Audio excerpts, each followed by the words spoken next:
Hi folks, if you are a returning subscriber, welcome back, and if you're new to the channel, my name's Lindsay and I make fly tying and fly fishing videos.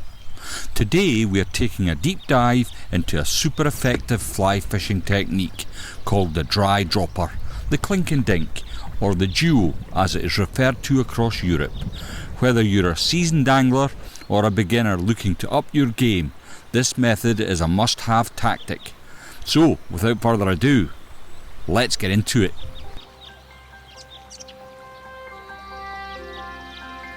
What is the dry dropper, and why would I not just use a bobber or an indicator?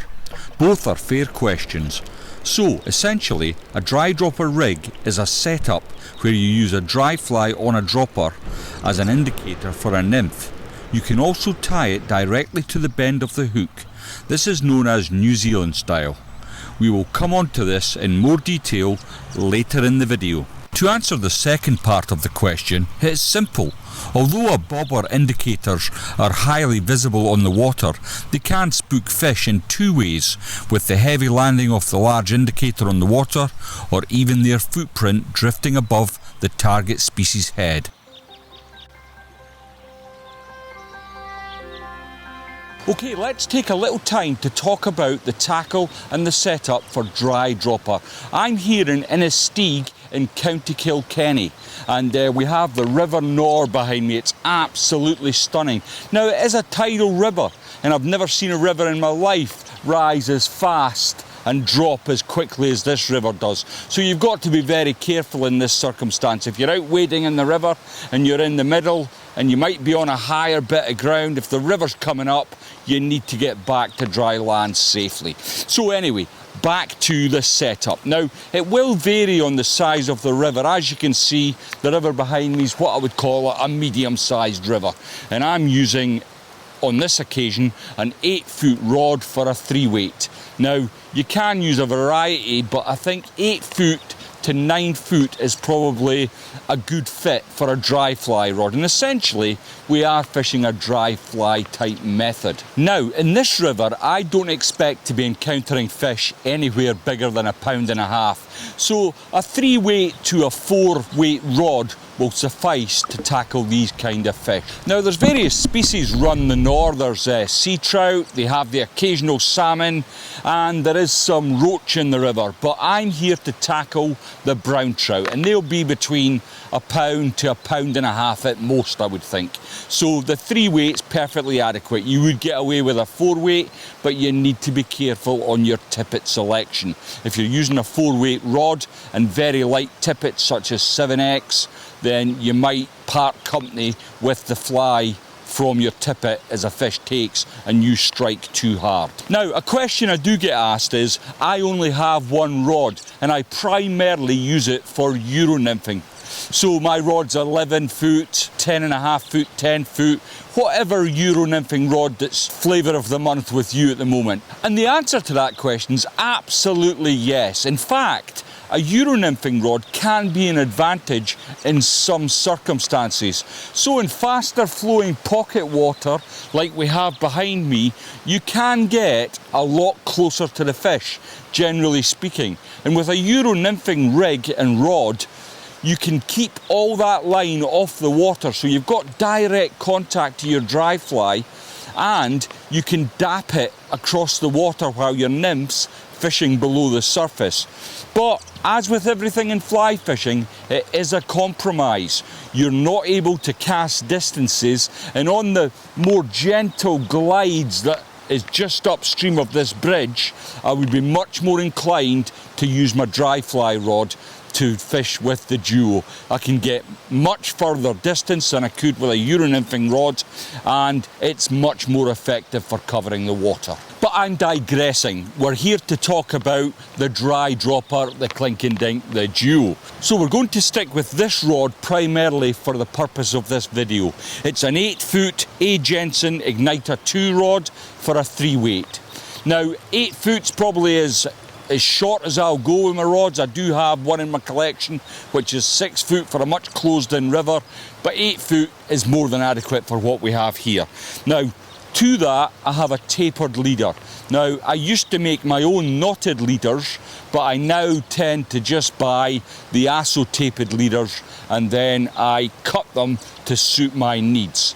Now, the tapered leader will attach directly to the micro ring that I have on my fly line. And then at the bottom, I will often add another micro ring which I can add tippet to create my dropper cast. Now, the length of the tippet from the micro ring on my tapered leader can be anywhere from 4 feet to up to 6 feet. It just again depends on the circumstances and the fishing conditions. Attaching the nymph to the dry. The million-dollar question. With the dropper approach, the dry fly stands out from the leader, and the trout can have a clear run at the fly. This no doubt increases your chances of taking fish on the dry fly. I prefer personally to have the nymph tied off the bend of the dry fly hook. It has the disadvantage of the fish may feel the tippet connecting your nymph on its ascent to take the dry fly and shy away. However, in my humble opinion, the advantages outweigh this.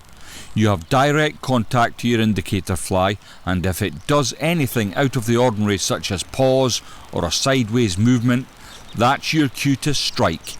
Striking is free, and you should look for excuses to do so. Once I've attached the dry fly, and I prefer to attach my dropper directly to the bend of the hook. This is known as New Zealand style. Now, a lot of people will say that when you're fishing this method, you're neither fishing the dry properly nor the nymph. And I agree with that to a point. So that you're going to get some drag on your fly. You're not going to get the perfect dead drift because you've got a nymph hanging off the back of the hook, and that will affect the drift of the dry fly.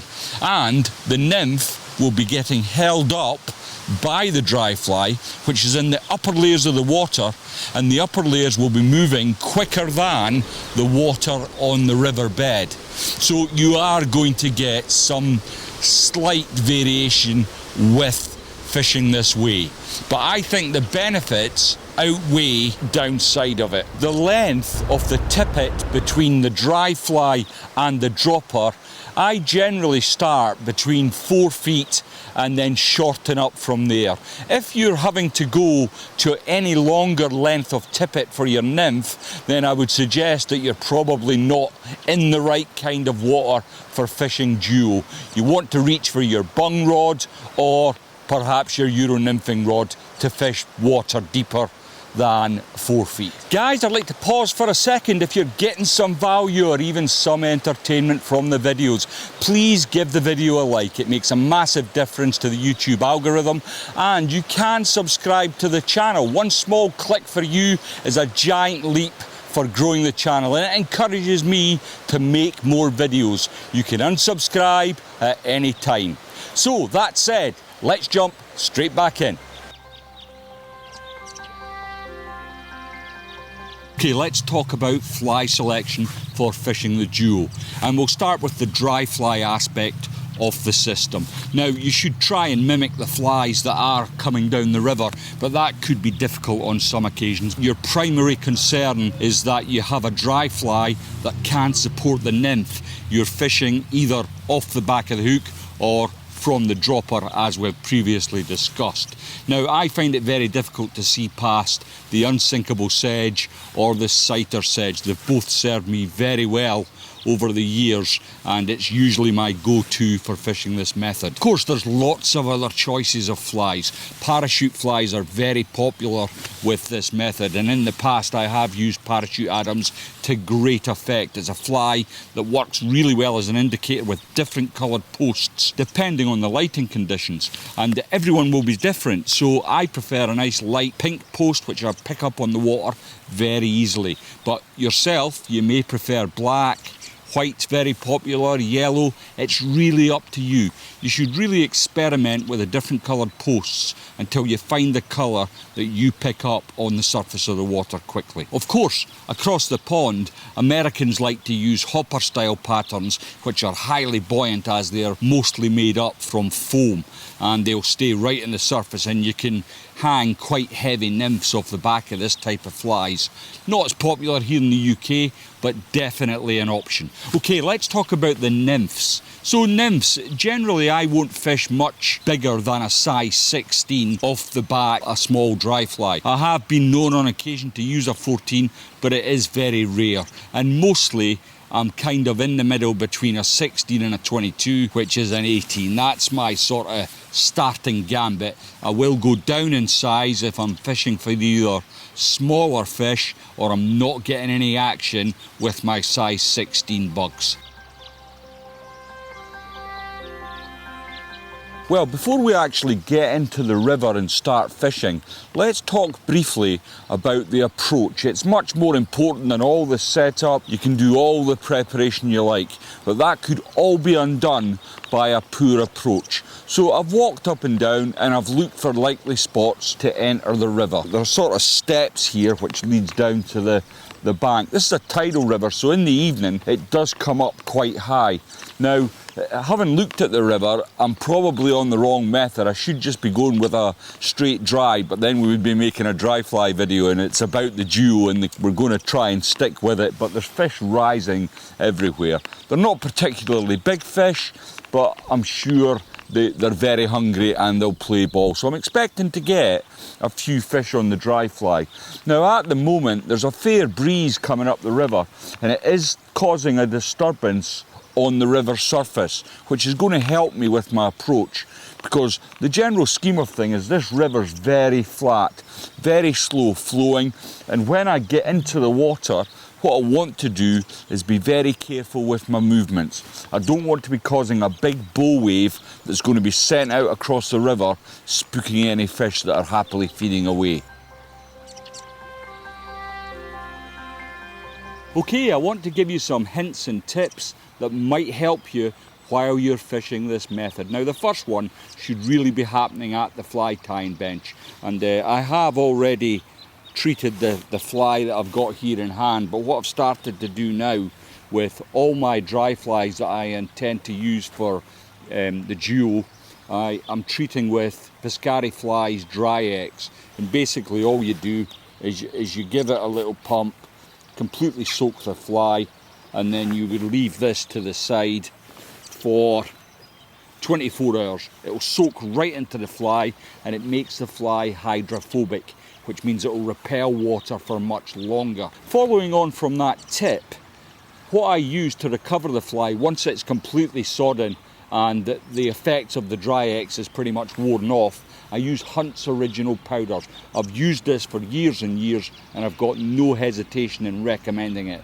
It dries your fly out almost instantly and allows you to carry on fishing. Be prepared to change the distance between your dry fly and your dropper. It can make all the difference to your catch rate. When approaching the river, try and break it up to a grid and fish each section of the grid. With experience, you will learn where fish are likely to be in the river. It always pays to put a fly over a section of river before you put your feet. Where do you think the fish will be in this section of water? Let me know in the comments section below. Lastly, practice your casting to avoid tangling your rig.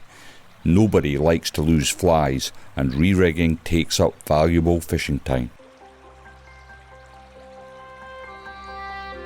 Well, that's how you fish dry dropper. It's an incredibly effective technique in the right circumstances. It's not the be-all and end-all and answer for everything, but it's certainly something that you might want to turn to and give a go.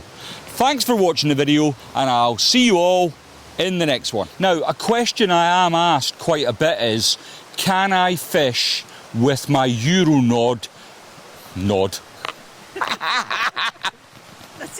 You can do the Euro nod.